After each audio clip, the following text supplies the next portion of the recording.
Hello again, and welcome to another episode of Stories from Real Life. I'm your host, Melvin E. Edwards. Thank you for joining me for the podcast where personal stories can have a global impact. As you heard in the intro, our guest today is CPA Paden Squires. Paden, thank you for being here today. Absolutely, Melvin. I'm excited to be here, excited to share some stories. Yeah, I'm looking forward to this conversation. So, you've talked about growing up with a scarcity mindset. What was the biggest shift that helped you move into an abundance mindset? Man, I would like to answer that was easy or anyway, or that, there was one, like massive pivotal moment. But it really wasn't. It was a slow process. The scarcity mindset. I grew up in a single mom family. My dad was kind of alcoholic, drug addict, fell into a lot of things. And while we weren't completely destitute, certainly people had it way worse than I did as a kid. It was noticeable to me, right? Like I perceived it, like we had less than others. And I still remember the story from when I was about 8 to 10 years old, somewhere in there. That my mom came home and she had lost her job, and my grandma came in and immediately said, "Well, how are you going to buy groceries?" And that, I mean, seared into my brain, right? That experience, and from then on, I never wanted to be poor, and that led me down my track. I'm a CPA, CFP, and do all that kind of stuff, money stuff. But that led me down my track of through college and everything of studying money and studying business and just never wanting to be poor. That was my only motivation, right? And that's good and well. I mean, I used it for fuel for a lot of years. The problem is if you're like running from pain like that, while it can be very great fuel, and if that's all you got, use it. You kind of want to make that transition to something a little more positive, right? Like as in building something and growing something, an abundance type thing. So it was a slow process. It was slow exposure through self development, books, podcasts, being around other great entrepreneurs, and really making that shift of, okay, I don't need to build all this stuff necessarily to protect myself, but it's to build all this stuff to provide opportunities and jobs and growth. And of course, yeah, I get a lot of benefits out of it too, but it's not just about, man, I need to hold on to stuff so tight. Otherwise I'm not going to be okay. Right. So it was a slow general process. That's for sure. Okay. So, after college, you started in corporate finance, but quickly realized it wasn't for you. What was the moment you knew you had to quit? Well, there was a moment I knew I had to quit, even though it still took me probably 2 years after that. Because even I come off of this big brave entrepreneur or whatever. Now I wasn't then. I was scared out of my mind. Right. My first job actually I was in a bank before I ended up getting that corporate finance job. But I was in a bank, and I've always been a hard worker, and anyway, I was producing really well and running circles around a lot of people, and I had my employee review, and I got like a 2% raise, which I wasn't making anything in the beginning. So you add 2%, you're still making nothing. Still nothing plus 2%, right? Yeah, I mean, all right, cool. It worked out to like a 20-cent raise or something per hour. So I was like, wow, that I won't even notice that. And it was and in that, and my boss, I mean, she, God love her, she didn't even realize what was going on in my head. But I was in my head, I'm like, this was very unproductive. If anything, this made me go hard the other direction, and realizing that I had no future here. And looking around, different bosses and people in the bank, I'm like, I don't want any of your all's jobs. I don't want to do any of this stuff. So, you'd think I would, walked out of the bank that day. No, I mean, it was, 2 years later, I ended up getting a different job, worked in it for a couple of years in kind of corporate finance. Having that job, I had nothing to do, like seriously. I was expected to be in my cubicle 40 hours a week, and they gave me probably 6 to 8 hours of work to do per week. So I was bored out of my mind, and why people might think that sounds good, like it's not. When you do it for a long time, it gets mind-numbingly boring. And so I made a plan at that point. I took advantage of those couple years sitting in that corporate job, barely having anything to do, and studied for my CPA exam. I just kind of had CPA audio just in my ear all day long, because I didn't have anything to do. So I studied for the exam, and in 8 months, I passed all 4 parts of it. And then I finally pulled the trigger and quit that job. Okay. So looking back, what was the hardest parts of starting Squires CPA from your living room? Um, it was that scarcity mindset, that not knowing where the next dollar was going to come from. I had a very supportive wife, and we were younger at this time. She had just finished nursing school, so there was really good timing there to where she was kind of coming on board into producing income. So then it made a really good situation where I'm like, hey, you know what? We're not going to double our income here because I'm going to quit my job and start my own business. So the timing was really well. Like we were used to, only living off one income, and like we lived in our little first house for way longer than probably any normal person would. But that allowed us to really get the runway, to really start building the business. That happened in 2014. I've kind of built it into what's today. But even when I started the business in 2014, I had no idea what I was doing, and certainly didn't know anything about business to the level I do today. Of course, now as entrepreneurs, I look back and I'm like, man, I could have built this thing so much faster than I had known today. But that was the point. But it certainly was the scariest. I'd say one of the best decisions I ever made. But it certainly was very scary at the time. So what did you learn from opening your first physical office in 2016 that you wish you had known earlier? I going back to that scarcity mindset piece. I'm an accountant. Scarcity mindset. So think about like numbers. You don't want to spend money. All that kind of stuff, right? And often I was hesitant to spend money on things that would have gave me a really great return on investment had I actually done that. And that's a different path that I take so much more today. And the office, the reason I say that, the office was one of those things, right? It allowed me to open up a legitimate office. You legitimize yourself in the eyes of a whole lot more people, right? Like you have a place of business and all that kind of thing. And had I done that 2 years earlier, like my growth path probably would have been faster and higher, right?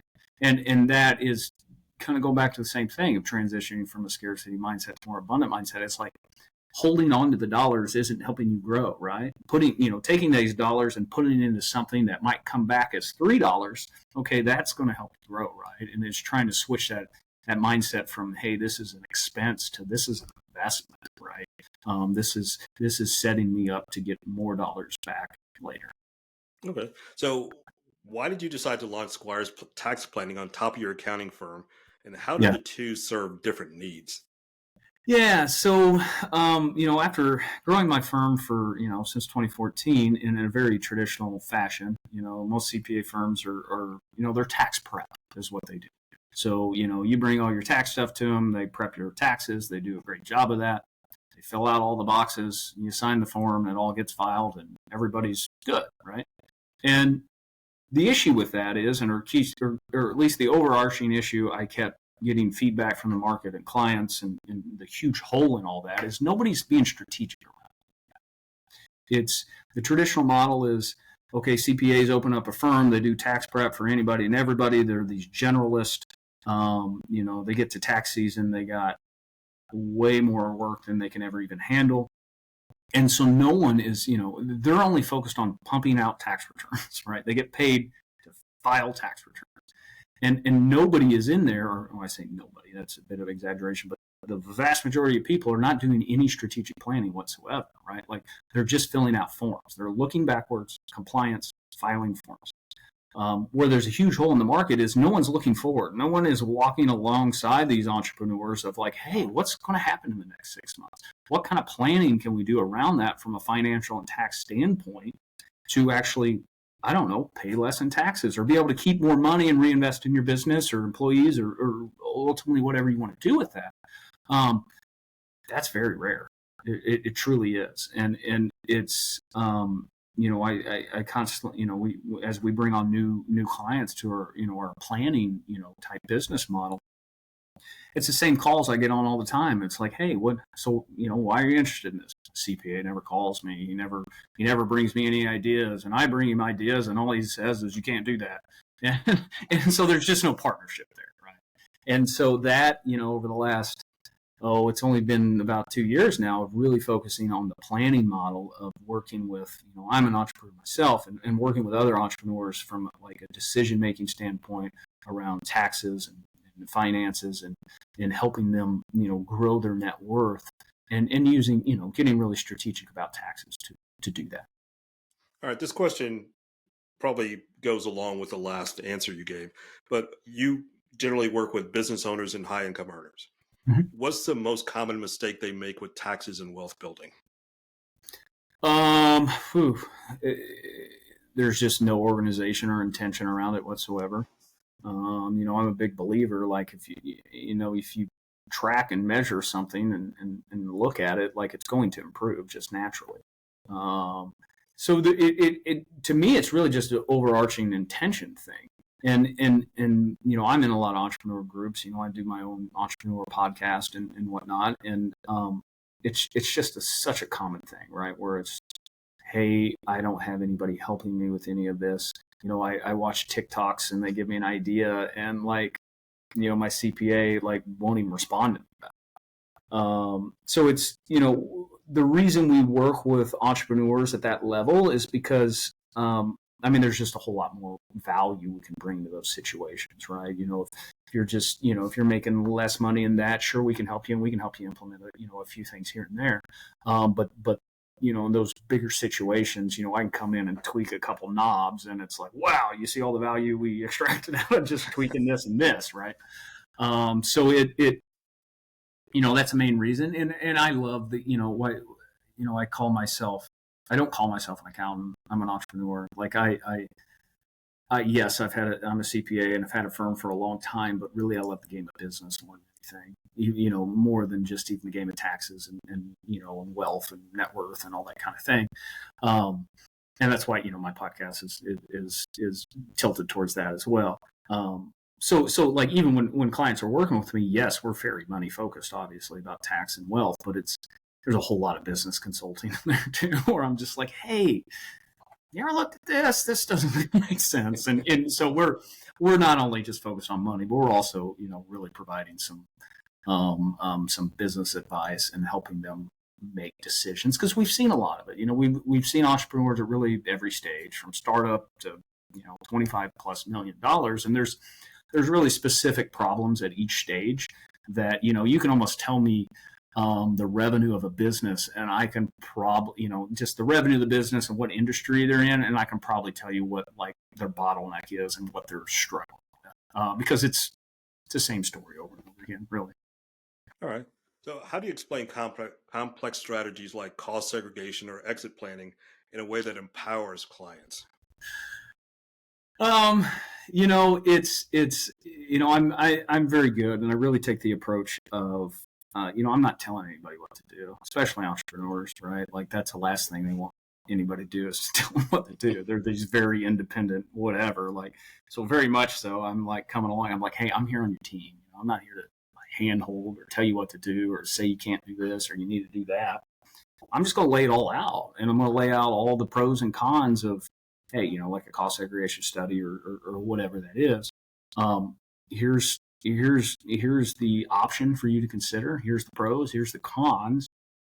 What do you want to do? Right. And and what makes me different from a lot of accountants is, I have a very high, social trait on personality tests and stuff.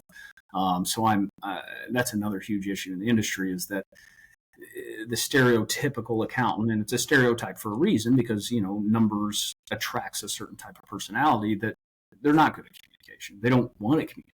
Now, it's not everybody, but they'd rather just be, making sure something balances, and, that's where they get their joys from. Where the numbers all balanced, right? Nerds. Yeah.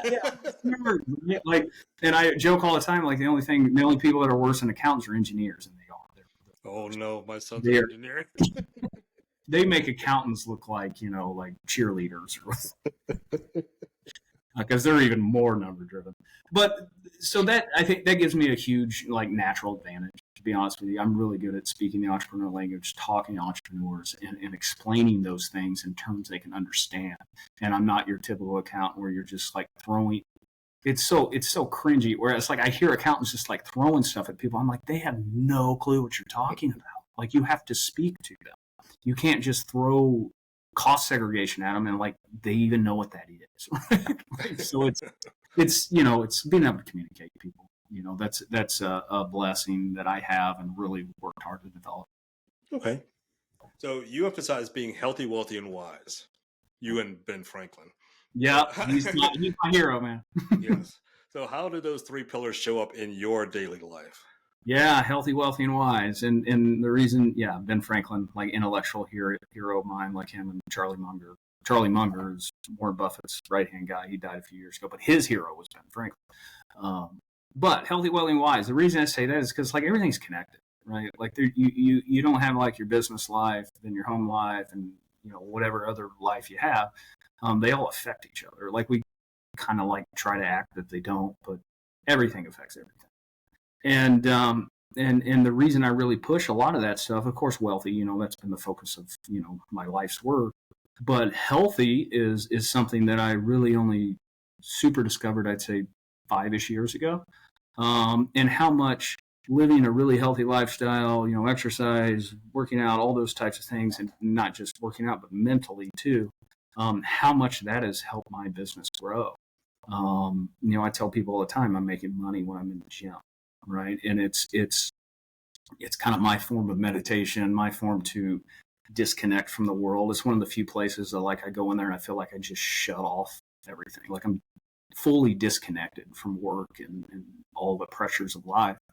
And obviously there's a lot of health benefits to that. You're going to have tons of energy. You're going to have way more energy for your life and your business and your family.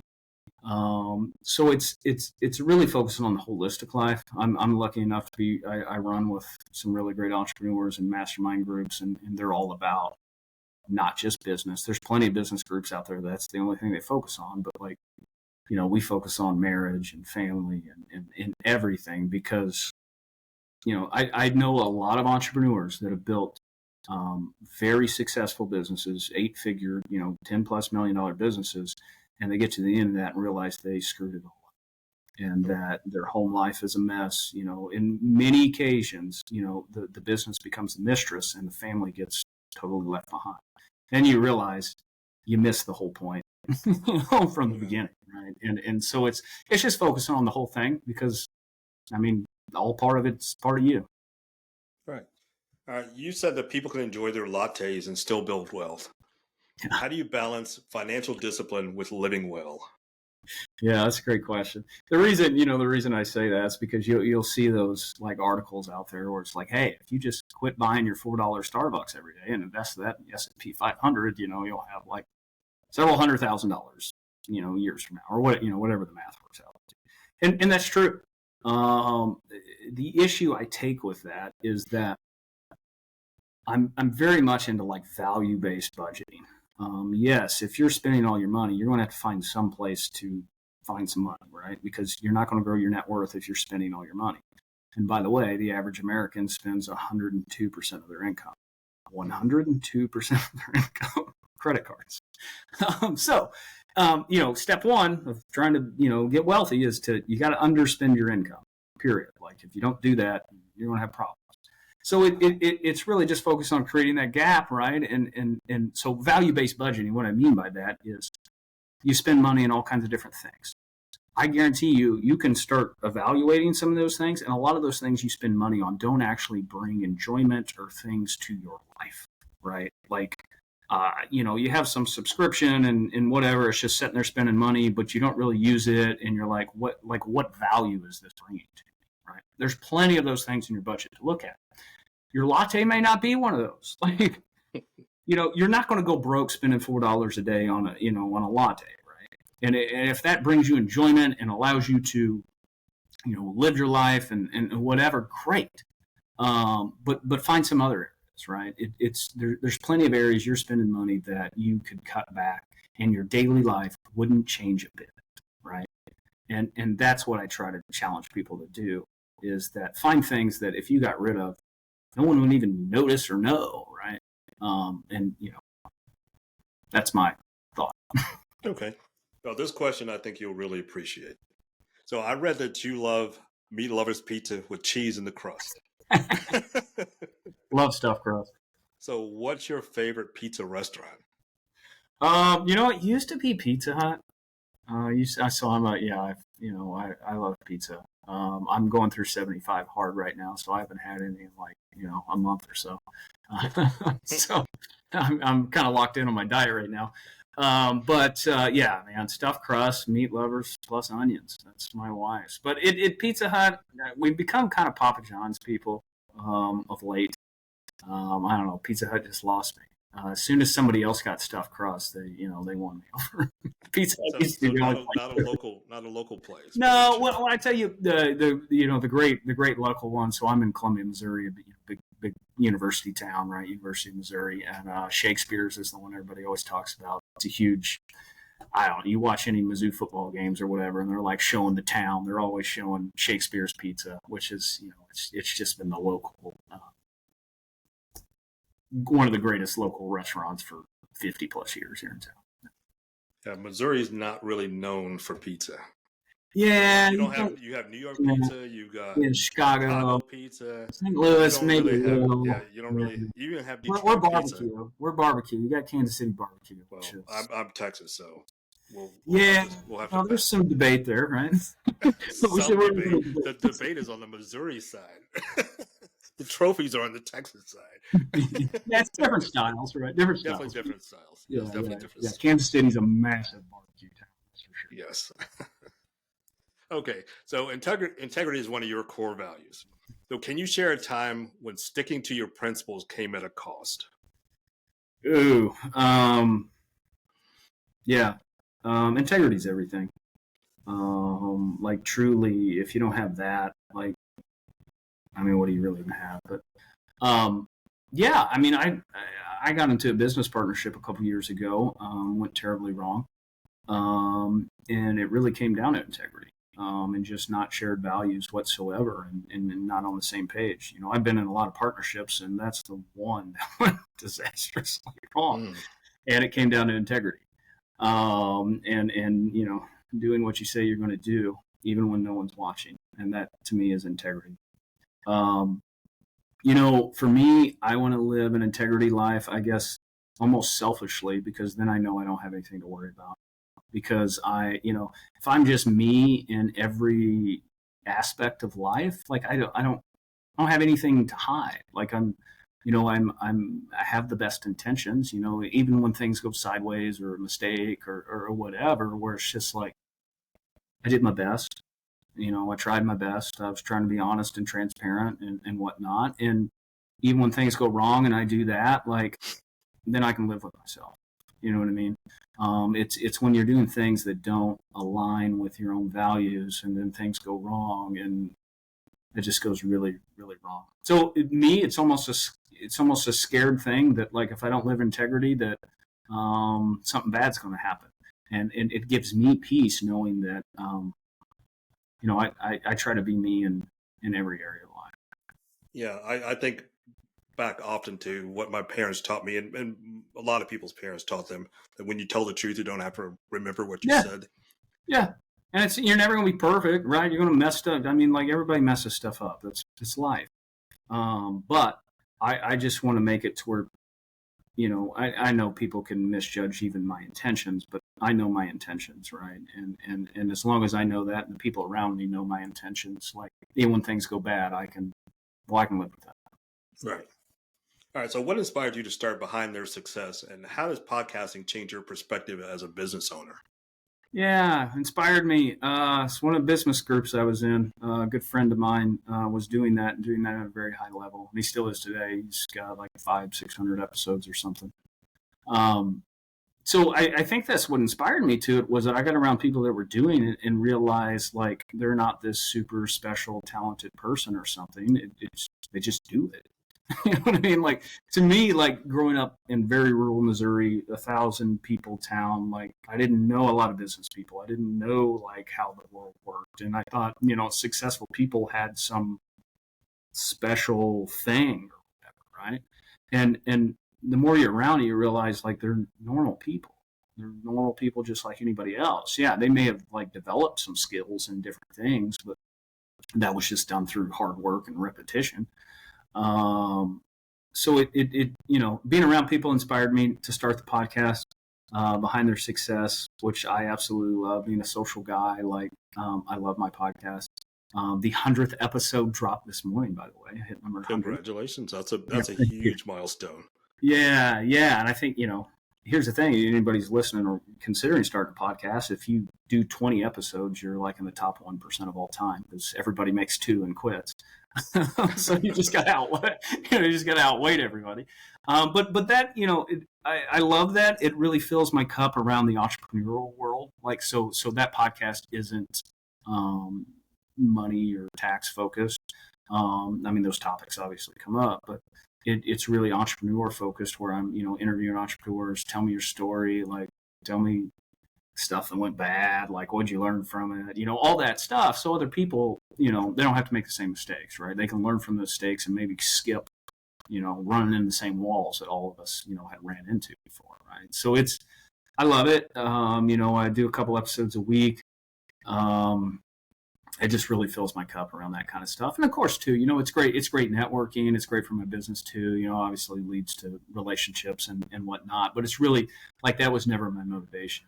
And that's why I think it's gone as long as it has and it's been as successful as it has because I really had I just started because I knew I did. And I didn't really have like some secret intentions behind of like, I'm going to try to sell myself to the, the guest or whatever when they come on.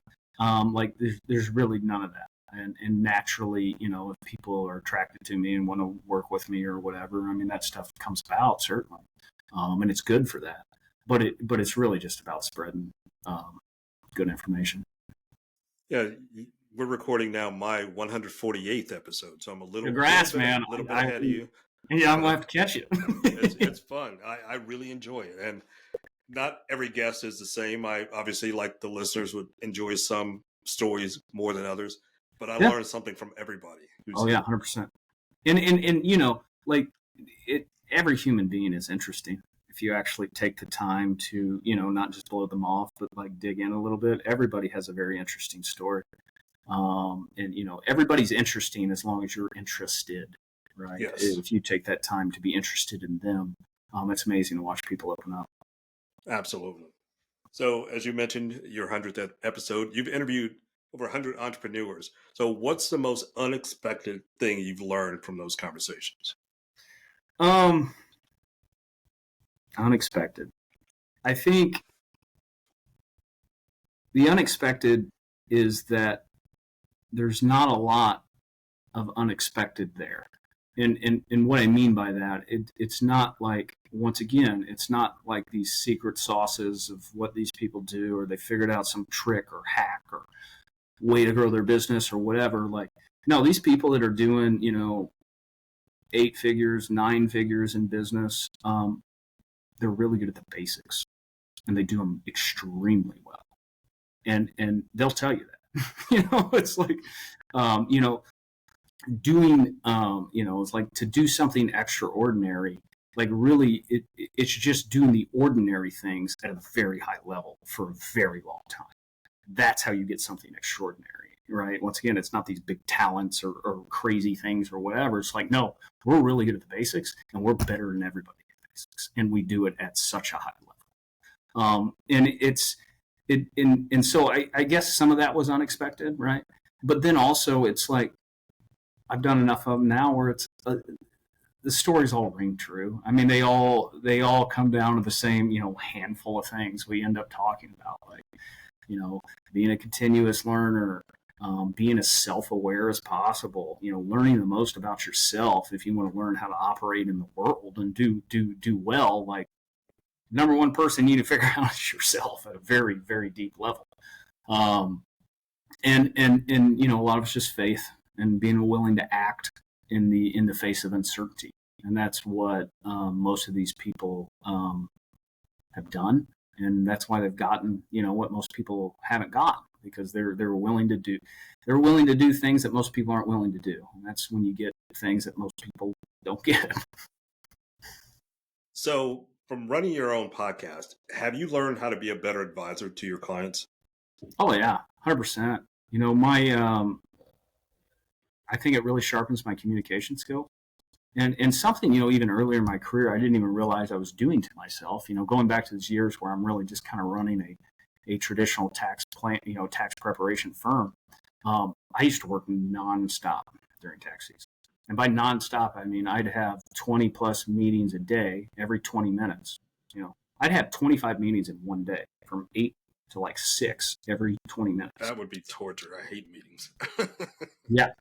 And so you get really good at building rapport with people in a 20-minute window. And it's just the whole thing over and over and over and over and over. And I didn't even realize, what that was doing to me, right, in that process, right? And that's why I think it's important for the listeners to understand, too. It's like anytime you're working at a job or whatever, it's not like, what am I getting out of this? Like, what am I becoming out of this is much more important. Like, what is it developing in you? And so, lucky enough, I put myself in situations that developed me, not even through my own conscious choice, right? I was just flailing around doing my thing. But it really forced me to develop and get really good at communicating. And I think in this world, that's a massive superpower. Communicating and being able to connect with people, especially with different technology and tools, AI, all these things where you're losing a lot of the human element. Being something that's real and authentic, people really, really connect with that. And so that, the podcast helped me do that even more and at a higher level, and exposing me to bigger and bigger players. I'd say normalizing that to me, to where it's like, hey, I just talked to a guy who's got $100 million business. Like that's, that was Tuesday, you know what I mean? Like, and it's not anything other than, well, I've just done it several times. I've got the reps in to where that doesn't make me anxious or anything like that. Oh, recently you were named to Como's 20 under 40. Well, Yeah. First of all, congratulations on being under 40. Oh yeah, I was running out of time. I luckily got the award before I ran out of time. Well, that's a big honor. So congratulations on the Thank honor, as well as being under 40. So what did that recognition mean to you? So I'm, once again, going back to my story, growing up without, a lot of father figures and stuff in my life, I had very little self-confidence and that kind of thing. Me and my best friend have worked in my tax firm he's worked with me for about 6 years now. And I'm lucky enough to have my best friend on my right side all day long, every day. And I told him like 3 or 4 years ago that I was going to win that award. And, when I started putting intentions and steps in motion to make sure I do that. And this is how bad of an entrepreneur I am, but this is the mindset of most entrepreneurs. After like 3 years of dealing with that and trying to win that award, getting really close a couple times and couldn't believe I didn't win it, and then finally doing it, I just walked into his office and I go, "Hey, I won that," and just walked back out. And he yelled at me and he stopped me, pulled me back into the office, because I'll just blow right past it. You know what I mean? Like I'll put these goals out there and I'll accomplish it, and I'm already on to the next thing. Like the moment of accomplishing it means nothing to me. It's like the chase. You know what I mean? And what I'll tell you, brain science will prove that. Like as in like the dopamine hits and stuff you get are really all in the journey and the chase, and like crossing the finish line is, you're already down on the downhill at that point, right? So, that was a great award, and I appreciate it. And the people that hand that out, they do an amazing job of telling the stories of, younger people in our, our big bustling college town that are doing big things. It really made me refocus of like slowing down a little bit and appreciating those things, even the things I work really hard for. Like once I have it, I don't value it anymore. And, almost, right? Like once you have it, you're like, well, who cares, right? Anybody can do that. And that's like my immediate thought, right? And so the lesson I learned out of that is really to try to celebrate some of that stuff, and appreciate it, because I did work really hard for it. Yeah, you don't want the wins to be anticlimactic.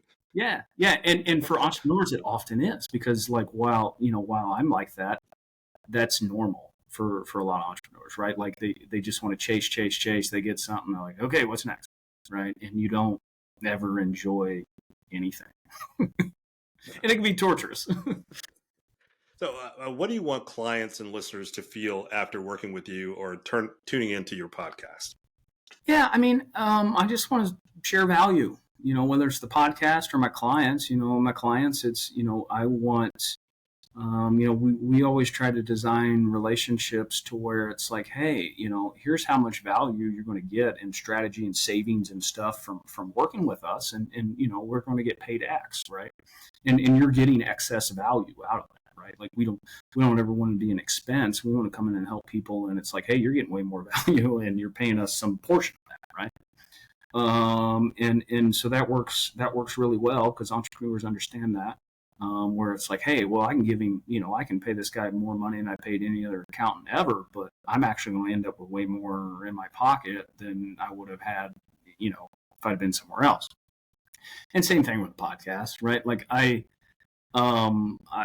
it's something that I'm lucky enough to grow up. I'm still under 40 barely, but I'm lucky enough to grow up in the internet age, or at least most of my career, right, or most of my life, to where like all these great mentors and speakers and whatnot are just on YouTube, and you can follow them for free and get some amazing free content that can help you tremendously if you're willing to listen and take a lot of that stuff in. And so while that helped me tremendously, like I said, small town, didn't know a lot of people. A lot of my mentors are online people that I've never met in my life, or people that died 20 years ago, and I listen to all their speeches and stuff all the time. So it's my small hope that I'm that for somebody else. Okay. So, what role do you think small business owners play in shaping stronger and more resilient communities? Oh, massive. The entrepreneurs are the change makers. They're the people that make stuff happen, right? Like, small businesses make up the vast majority of employment in the United States, right? The vast majority of people don't work for large corporations. They work for, a business that makes $5 million or less in revenue, right? Smaller type businesses.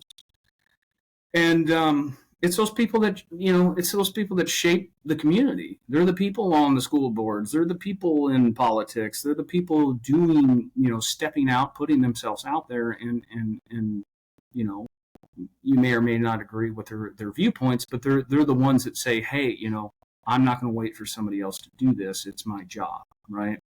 And that's so needed. I mean, that's so needed from all viewpoints. I wish more people would stop waiting for somebody to help them or save them or whatever, or for luck to fall in their lap, or someday when everything just lines up just perfect, they're going to take some action.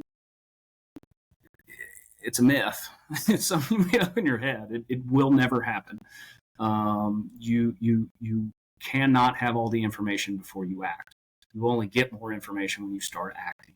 So I love that entrepreneurs take that on, and take on that uncertainty, because life's all uncertain. And like we like to trick ourselves that we're working these corporate jobs and everything's certain and my paycheck's certain. It's not. Wait till the next downturn, or the second you're not valuable to the company, see you later. So like don't think you have some security. It's a false sense of security is what I tell you. All right. I just have a couple questions left as we start to wind down. So, when people look back at their career years from now, what impact do you hope stands out the most from what you've helped them accomplish or help them Yeah, achieve? obviously a lot of stuff we do, around net worth and money type stuff is generational, right? Like we're not only talking about, how do you live your life, but how do you pass these assets and I would say way more importantly these skills and principles down to the next generation, because you can pass assets down to the next generation all day long, but if the principles and skills don't get there, it's not making it to the third generation. I promise you. You see that all the time, and that's why, like, I don't know, some like 80% of millionaires are first generation, because the stuff doesn't make it through multiple generations, because maybe mom or dad had those great skills or whatever. They didn't teach the kids. It's like winning the lottery. Here's $10 million. See how long you hang on to that, right? Like, because you don't have the skills like of the million. You know what I mean? You don't even know how to handle.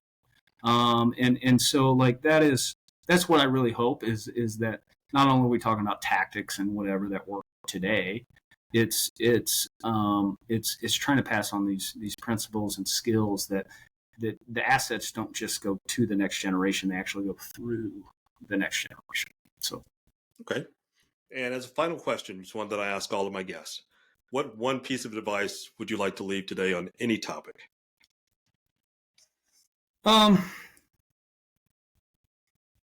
Entrepreneurship was a lifesaver to me, in a lot of ways. And I think the game of entrepreneurship is the best self-development tool out there, meaning that it's ruthless. And by ruthless, I mean, like, you're going to put something out there and the market's going to accept it or reject it. And, like, your opinion or your feelings don't matter, right? Like, to the market, they don't. And so it's like this very unbiased, objective feedback loop of, like, oh, I tried that worked. Oh, I tried that. No one liked that. And if you're willing to listen to that constantly, you can obviously be recalibrating all the time and maybe getting closer to the truth or whatever you're trying to share. And so, my encouragement to anybody that's considered that or set on the fence of that kind of stuff, like, what is like, literally ask yourself, why aren't you doing it? And now I know you're going to come up 4 or 5 things right off the top of your head of, like, it's this, it's family, it's my kids, it's whatever. If that's the case, like, how or when is that going to change? I talk to people in their 20s and whatnot, and they're like, I can't do this, I'm really busy and whatever. I'm like, you're not even married, you don't even have kids. It's like, you're not going to get less busy, and that's what I want to encourage people. It's like, it's not about getting less busy, it's about getting more organized, right? Like, in every area of your life. And you start getting really intentional and organized around every area of your life, you realize how much dang time you actually have if you get very intentional about it. So, like, I just encourage people, like, get off the fence if they've been sitting on there. It's either, you got 2 choices. You either do the required work, or you need to let yourself off the hook and accept that you'll never have it. You need to do one or the other. Because all you're doing, you're sitting on this fence and you're just torturing yourself, right? Like, you're like, oh, I want to do that, but I can't. Oh, I want to. You need to pick. You say, I'm committed to doing the required work, or I accept that I can't have that. And that's an okay choice too, right? Like, a lot of people would like to have abs, but they've accepted that. You know what I mean? They've accepted, I'm not willing to do that work. And that's cool. Like, you know what I mean? Like, that's fine. Yeah, pizza's not going to eat itself. Yeah, but it's this back and forth thing where you're just, like, in limbo and, like, torturing yourself for not doing the work, but yet, you kind of want it, and, that's the worst place to be. All right, so that's a good place to wind down the conversation. So our guest today has been accountant and financial planner Paden Squires. Paden, thank you so much for being here today. Absolutely, Melvin. I appreciate you creating this platform, and so people can share a lot of cool stories. I appreciate that. Thank you. So please go to my website at podcastreallife.com for more information about my guest and the things we discussed today, including a link to his podcast and his website. That's it for today's episode of Stories from Real Life. Join us again next time for another chance to learn from each other. Until then, don't forget to shine your light wherever you go.